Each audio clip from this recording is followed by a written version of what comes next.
ഉണ്ണിയമ്മേ കുമ്പടി വന്നു. തുടർ ഭരണമില്ലെങ്കിൽ കേരളത്തിലെ ഏതെങ്കിലും ഒരു പദ്ധതി തുടരും പറയാൻ പറ്റുമോ കോൺഗ്രസിന്? ശരി,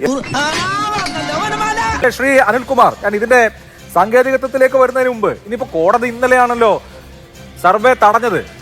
അതുവരെ എന്ത് നടന്നു?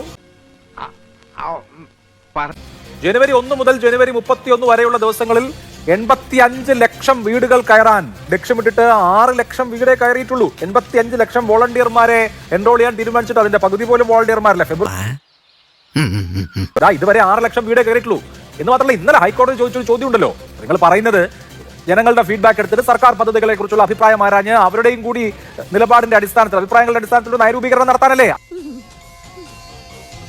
അതിന് ഇനിയിപ്പോ എവിടെയാ സമയം? ഇലക്ഷൻ വരെയാണ്, ഇലക്ഷൻ വരാൻ പോവാണ്. ഇനിയിപ്പോ അടുത്ത സർക്കാരിന് ഇതൊക്കെ ചെയ്യാൻ പറ്റുള്ളൂ. അതേത് സർക്കാരാണെന്ന് നമുക്ക് പറയാൻ പോലും പറ്റില്ല. അപ്പൊ പിന്നെ എന്തിനാണ് ഇനിയിപ്പോ സുപ്രീം കോടതിയിലൊക്കെ പോയിട്ട് ഈ കാര്യത്തിൽ എന്ത് തെളിയിക്കാനുള്ളതെന്ന് എനിക്ക് മനസ്സിലാവുന്നില്ല. ഇവിടെ പറഞ്ഞ കാര്യങ്ങൾക്കൊരു മറുപടി ഉണ്ട്. ഇന്ത്യ രാജ്യത്ത് ആദ്യമായി ഒരു വയോജന നയം വന്ന സ്റ്റേറ്റ് ഏതാണ്? കേരളമാണ്. ഒരു മാറ്റവും ഇല്ലല്ലോ. ഇപ്പൊ കേരള സർക്കാർ പുറത്തു കൊണ്ടുവന്നു. ഇന്ത്യ രാജ്യത്ത് ആദ്യമായിട്ടൊരു നഗരനയം കൊണ്ടുവന്നിരിക്കുന്നു കേരള സർക്കാർ. ഇതൊക്കെ ആരാ നടപ്പാക്കാൻ പോണത്? നടപ്പാക്കാൻ പോകുന്നത് തുടർ വരുന്ന LDF സർക്കാരാണ്. ചാടി എഴുന്നേറ്റ് പഞ്ചായത്ത് ഗ്രൗണ്ട് വഴി 2 റൗണ്ട് ഓടി ഒന്ന് പോടോ. VD സതീശൻ പറയുന്നു വിസ്മയങ്ങൾ വരും, സസ്പെൻസ് ആണ് മൊത്തം. ഞങ്ങൾ നഗരനയം വെച്ചിട്ടുണ്ട്, ഞങ്ങൾ ഈ സ്ത്രീപക്ഷ കേരളത്തിന്റെ അജണ്ട വെച്ചിട്ടുണ്ട്, ഞങ്ങൾ കേരളത്തിനകത്ത് ഡിജിറ്റൽ സർവകലാശാല, ഗ്രബീൻ, അതുപോലെ തന്നെ IT മേഖലയിലെ പുതിയ മുന്നേറ്റം ഞങ്ങൾ വെച്ചിട്ടുണ്ട്. ടെക്നോ പാർക്ക് പോലും കുഞ്ഞാലിക്കുട്ടി ഉണ്ടാക്കിയെന്ന് നുണ പറയുന്നൊരു പ്രതിപക്ഷ നേതാവ് കേരളത്തിലുണ്ട്. കവി തല്ലു വാങ്ങിയിട്ടേ പോകുന്ന തോന്നുന്നത്. ആരാണ് കേരളത്തിൽ ഈ ടെക്നോ പാർക്ക് ഉണ്ടാക്കിയത്? അതിന്റെ വികസനം എവിടെ വരെ എത്തിക്കുന്നു? ഇതൊക്കെ നാട്ടുകാരോട് പറയാൻ ആരെങ്കിലും ഇറക്കി തിരിച്ചാൽ ഞങ്ങളുടെ കുമിള പൊട്ടും. VD സതീശന്റെ കുമിള പൊട്ടും. ആ കുമിള പൊട്ടുമെന്ന് പേടിയിട്ടാണ് കോടതിയിൽ കേസുമായിട്ട് KSUക്കാർ പോയത്. മനസ്സിലാക്കി കളഞ്ഞല്ല. പിന്നെ ഇവിടെ കോൺഗ്രസിന്റെ നേതാവ് പറഞ്ഞ എന്താണ്? അടിച്ചു മാറ്റി. ആരടിച്ചു മാറ്റി? ആരടിച്ചു മാറ്റിയത്? സർക്കാരിന്റെ സമ്പത്ത് ദുർവ്യയം ചെയ്യുന്നു, പാർട്ടിക്കാർക്ക് വേണ്ടി അടിച്ചു മാറ്റുന്നു. ആരാ പറഞ്ഞുകൊണ്ടിരിക്കുന്നത്? വയനാട്ടിൽ കാശ് പിരിക്കാൻ വേണ്ടി സ്വന്തമായിട്ടൊരു ആപ്പ് ഉണ്ടാക്കി KPCC. ആ ആപ്പ് വിഴുങ്ങി. ആപ്പ് വിഴുങ്ങിയിട്ട് അതിപ്പോ എവിടെയാ കിടക്കണത്? KPCC പ്രസിഡന്റ് തൊണ്ടയില് പരമശിവന്റെ ആ നീല കിടക്കണ പോലെ ഒരാപ്പ് KPCC പ്രസിഡന്റ് തൊണ്ടയിൽ കിടപ്പുണ്ട്. ആഞ്ജനേയ സ്വാമി വിഴുങ്ങിന്നോ? സഖാക്കൾ വിഴുങ്ങിന്നോ? ഒരു ചർച്ച വന്നിട്ട്, ഒരു അന്തസ്സായ ചർച്ച വന്നിട്ട് നിങ്ങൾ ആരെങ്കിലും കനപോലും എഴുതി തന്നത് ഇങ്ങോട്ട് വിളമ്പാൻ വന്നാലേ ഞങ്ങളാരും ഇരുന്ന് തരാൻ സൗകര്യപ്പെടുകയല്ല. മുസ്ലിം ലീഗ് എന്ന് പറയുന്ന പാർട്ടി അല്ലെങ്കിൽ കോൺഗ്രസിന് കേരളത്തിൽ അഡ്രസ് ഉണ്ടോ? മുസ്ലിം ലീഗിന്റെ മേലെ കയറി ഇരുന്നിട്ട് അതിന്റെ മേലെ അടിക്കുന്ന കോൺഗ്രസ് ജയിച്ച കഥ പറയുകയാണ് ഇവിടെ. ഉത്തരം പറയാം. ആദ്യം ജയിച്ച കഥ കേട്ടല്ലോ, കോൺഗ്രസ് ജയിച്ച കഥ. ഇന്ത്യൻ യൂണിയൻ മുസ്ലിം ലീഗ് തനി വർഗീയത പ്രചരിപ്പിച്ചിട്ട് SIR നടപ്പാക്കുന്ന പിണറായി വിജയനാണെന്ന് കള്ളം പ്രചരിപ്പിച്ചിട്ട് ജയിച്ചിട്ട് വന്ന് ഞങ്ങളുടെ നേരെ മേനി നടിക്കുന്ന ആ മേനിയൊന്നും വേണ്ട കേട്ടാ. അതുകൊണ്ടൊരു ചർച്ച വരുമ്പോൾ ചർച്ചയുടെ ഒരു അന്തസ്സ് പാലിക്കണം. ഞാൻ മിണ്ടാതിരിക്കുന്ന ആദ്യത്തെ തവണ. അപ്പൊ എന്തെല്ലാം ഇങ്ങോട്ട് പറയണത്? ഒരു തെരഞ്ഞെടുപ്പ് വരുന്നു, ആൾക്ക് തീരെ വിദ്യാഭ്യാസം വിവരമൊന്നും ഇല്ലേ, വിഡ്ഢിത്തിരെ പറയുള്ളൂ. ഇവിടെ ബഹുമാനപ്പെട്ട ജിൻഡോ പറയുന്ന ഒരു കാര്യം എന്താണ്? പ്രോഗ്രസ് കാർഡ് വിശദീകരിക്കാനല്ല പോയത്. അത് മനസ്സിലാക്കണം. എന്തിനാ പോയത്? ആ 4 ചോദ്യം നിർത്ത് വായിക്കാം. ഇതൊരു നടക്ക് പോണ ലക്ഷണില്ല. 4 ചോദ്യം നിർത്ത് വായിക്ക്. എന്താണ് ചോദ്യം? പ്രോഗ്രസ് കാർഡ് വിശദീകരിക്കാനാ പോയത്? അല്ല. ഇനി എന്തു വേണം? ഇതല്ലേ ചോദിക്കാൻ പോയത്. അത് ചോദിക്കാൻ പോകുന്നത് കുഴപ്പമാണോ? എന്തോന്നാടോ ഇത്? എവിടെ നിന്ന് കിട്ടിയോടോ ഈ ഉണ്ടാക്കണേ?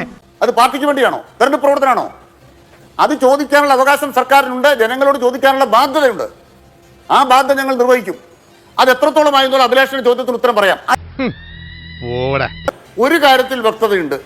തുടർ ഭരണമില്ലെങ്കിൽ ഇന്നത്തെ കേരളം തകരും. തുടർ ഭരണമില്ലെങ്കിൽ ദേശീയപാത പൂർത്തിയാവുമോ? തുടർ ഭരണമില്ലെങ്കിൽ കിബി ഉണ്ടോ?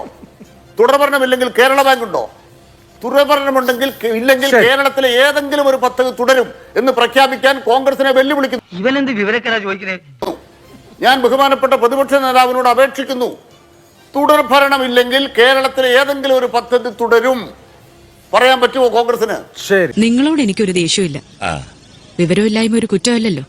എല്ലാം അടിച്ചു പൊളിക്കും. തുരങ്കപ്പാത വയനാട്ടിലേക്ക് കാണത്തില്ല, ശരി. മലയോര പാത കാണത്തില്ല, തീരദേശ പാത സമ്മതിക്കത്തില്ല. ശരി. ഇതല്ലേ കോൺഗ്രസ്?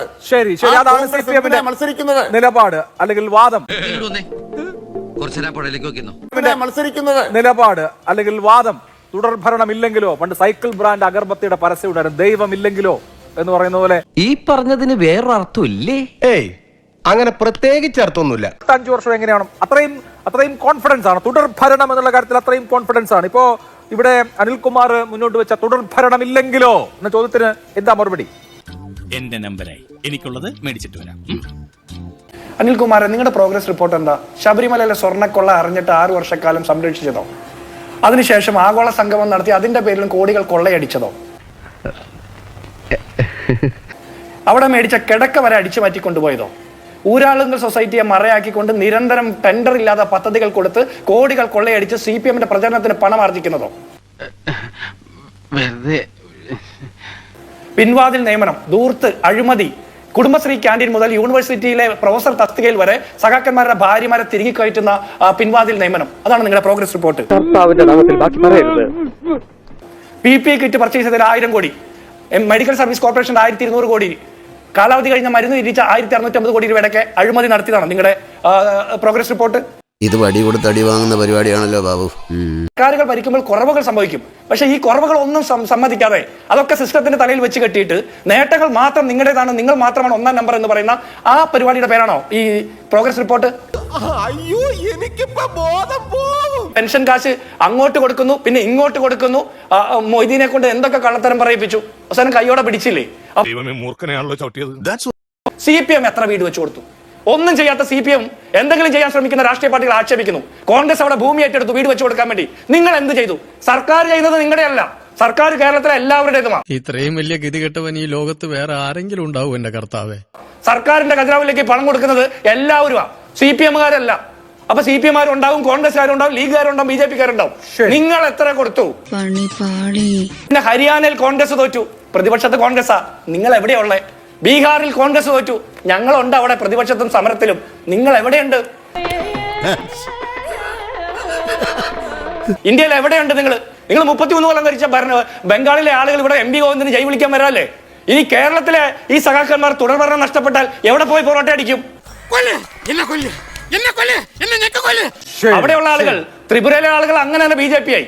ബംഗാളിലെ ആളുകൾ ഇവിടെ വന്ന് മുദ്രാവാക്യം വിളിക്കുന്നു. നിങ്ങൾ ഇവിടെ തോറ്റാൽ എവിടെ പോയി പൊറോട്ട അടിക്കും? നിർത്തിയങ്ങ് അവമാനിക്കുവാണെന്നേ. ഇനി ഒരു കാര്യം കൂടി ചോദിക്കട്ടെ, നിങ്ങളുടെ ഒരു പദ്ധതിയും തുടർഭരണം നിങ്ങൾക്ക് കിട്ടൂല. ഇവിടെ UDF അധികാരത്തിൽ വരുമ്പോ നിങ്ങളുടെ ഒരു പദ്ധതിയും ഞങ്ങൾ നടപ്പാക്കൂല. അതെല്ലാം കൈയോടെ പിടിച്ച് ഒക്കത്തിനെ പിടിച്ചകത്തിടും. ഇനി ഒരു കാര്യം ചോദിക്കട്ടെ, നിങ്ങൾക്ക് തുടർഭരണം കിട്ടണമെന്ന്. ആ തുടർഭരണം കൂടി കിട്ടിയാൽ ആ പത്മനാഭസ്വാമി ക്ഷേത്രത്തിലെ ആ നിലവറയിലോ ഈ നിലവറയിലെ സ്വർണ്ണം മുഴുവൻ ചെമ്പാക്കി മാറ്റാൻ വേണ്ടി വാസുവിനെ കൊണ്ടിരുത്താനാണോ? കിട്ടിയ മുതലും പലിശ ചേർത്ത് കിട്ടി. ആരും കണ്ടില്ല. വാ, നിങ്ങൾക്ക് എന്തിനാ തുടർഭരണം? നിങ്ങൾക്ക് ഏത് സാധാരണക്കാരന് എന്ത് സേവനം ചെയ്തതിന്റെ പേരില തുടർഭരണം നിങ്ങൾ അവകാശപ്പെടുന്നത്? എന്താ നിങ്ങളുടെ പ്രോഗ്രസ് റിപ്പോർട്ട്? സാധാരണക്കാരൻ കയ്യൊപ്പിട്ട് തന്ന ഏത് പ്രോഗ്രസ് റിപ്പോർട്ട് ഉണ്ട് നിങ്ങൾക്ക്? ശരി, എനിക്കെല്ലാമായി തൃപ്തിയായി. തൽക്കാലം ഇത്രയും മതി. വരട്ടെ.